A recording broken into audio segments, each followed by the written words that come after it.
Hello, everybody. This is Ty from GKYF, and welcome back to another Get to Know Your Flag series, or episode series. This is like, what, episode, I believe, 5 or something, I think?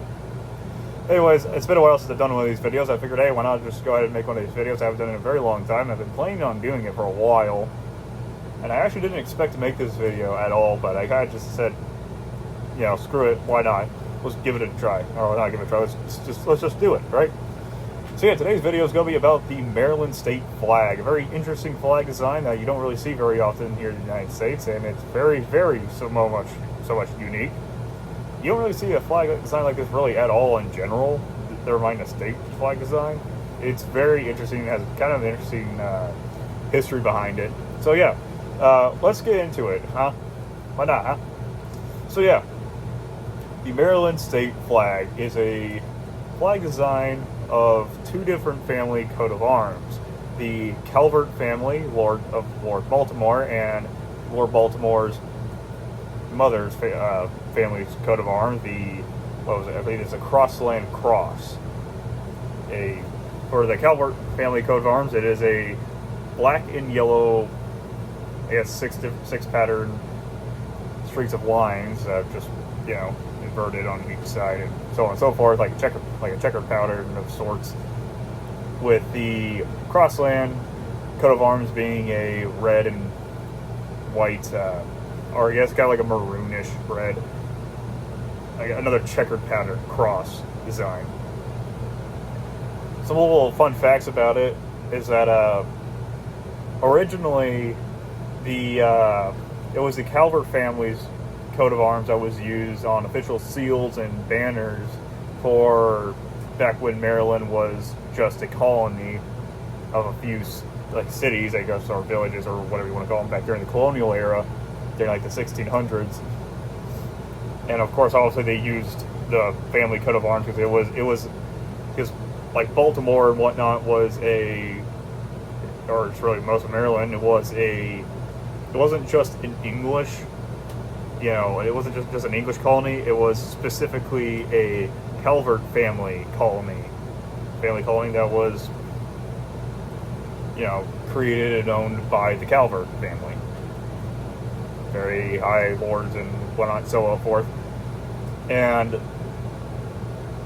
I don't remember if I mentioned, I already forgot if I mentioned this or not. Crossland family, the only reason why their coat of arms even matters at all is because that was Lord Baltimore's mother's family. So his mother's side of the family's coat of arms was also kind of flown, but not during the colonial era. It wouldn't be until like I think the Civil War, really, where both coat of arms were flown, where Union sympathizers or supporters, where they would fly the Calvert family coat of arms, the Confederate sympathizers or supporters would fly the Crossland coat of arms. Eventually, after the Civil War, both of these designs were kind of mushed together into what it is today, where like on one side you have, or on two different corners, opposite, I guess, you'd have Calvert family, and then the other side you'd have the Crossland family. But they would eventually combine the two to make it that design, to kind of show not exactly loyalty to the Union, or not the Union, to the Baltimore family, because by that point it was the United States. Maryland was a state in the United States. It wasn't you know, under any, you know, colonial era European power control or anything.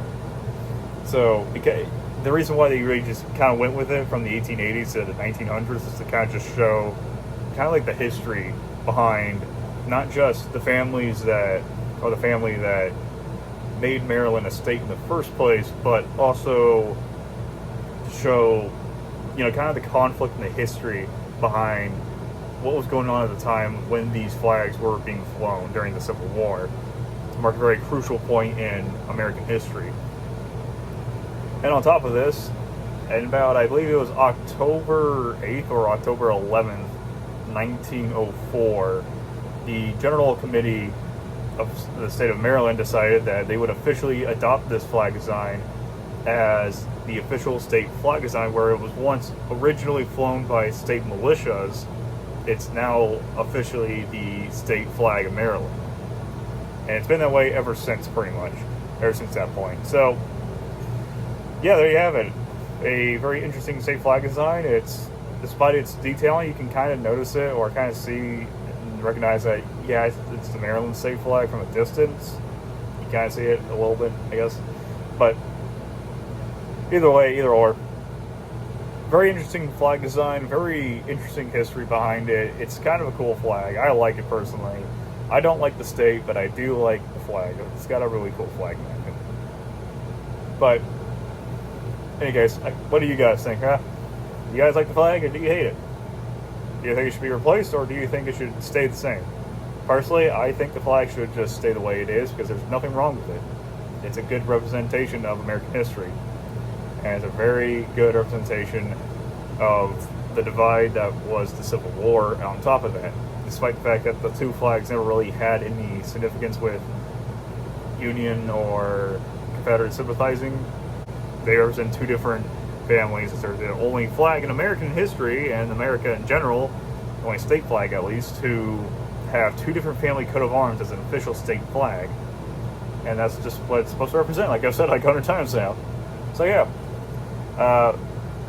Maryland state flag probably would have looked different if it had joined the Confederacy.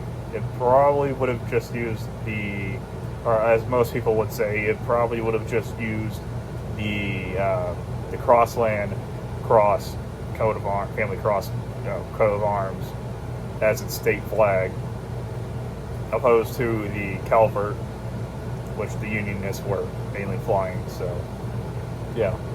There's a little cool history, a little cool flag design.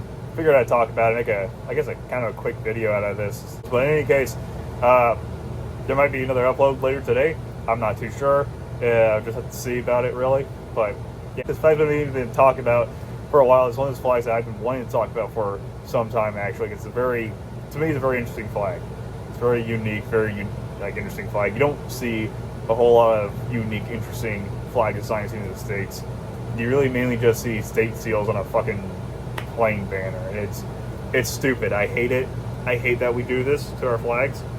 We could have so much more better state flag designs, and we choose to settle for garbage that's just a state seal.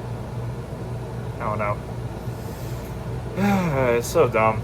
I mean, at least they didn't just slap a coat of arms on a fucking banner and call it a day. Also, I figured out what the design for the original Mississippi state flag was, and post-Civil War state flag design, and I might talk about that in a future video, but for now, I won't say much about it. But in any case, that's all I will be talking about for this, and I guess you'll just have to see the flag post-editing, because I don't have a physical form of it right here with me, unfortunately. I haven't bothered to go buy a patch of it yet. But yeah, that's all for me. Hope you guys have a great day, and yeah, just keep on going.